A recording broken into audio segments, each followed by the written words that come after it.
ସୁଜାତା ପାଣ୍ଡିଆନ ବିଜେଡ଼ିରେ ମିଶିବା ପରେ ଦଳ ତାଙ୍କୁ ଏବେ କେଉଁ ଦାୟିତ୍ୱ ଦେବ ତାକୁ ନେଇ ଏବେ ସବୁଠି ଚର୍ଚ୍ଚା।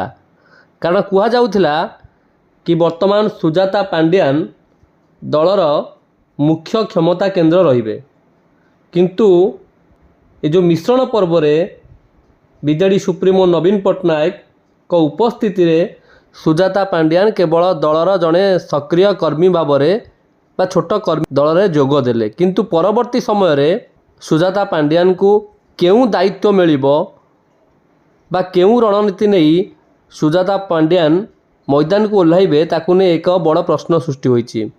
ସାଧାରଣ କି ଆଗାମୀ ଦିନରେ ଯେଉଁ ତ୍ରିସ୍ତରୀୟ ପଞ୍ଚାୟତ ନିର୍ବାଚନ ଅଛି ତା ସହିତ ମହାନଗର ନିର୍ବାଚନ ମଧ୍ୟ ଆଗକୁ ଅଛି, ତା ସହିତ ସାଧାରଣ ନିର୍ବାଚନ ମଧ୍ୟ ଅଛି।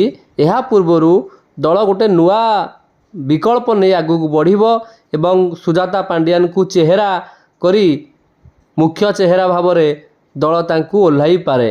କିନ୍ତୁ ନବୀନ ବାବୁ ମଧ୍ୟ ଏକଥା ସ୍ପଷ୍ଟ କରିଛନ୍ତି 2029 ନିର୍ବାଚନରେ ସେ ନିଜେ ଲଢ଼ିବେ, ତାଙ୍କ ନେତୃତ୍ୱରେ ଦଳ ଲଢ଼ିବ।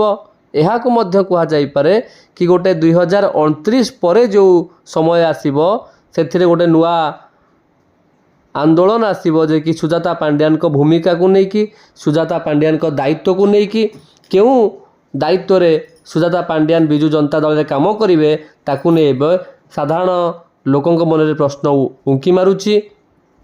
ଆପଣଙ୍କୁ କ'ଣ ଲାଗୁଛି ସୁଜାତା ପାଣ୍ଡିଆନ ବିଜୁ ଜନତା ଦଳରେ ମିଶିବା ପରେ ଏବଂ ଏଥିପାଇଁ ବିଜେଡ଼ିର କେତେ ଲାଭ ହେବ କେତେ କ୍ଷତି ହେବ?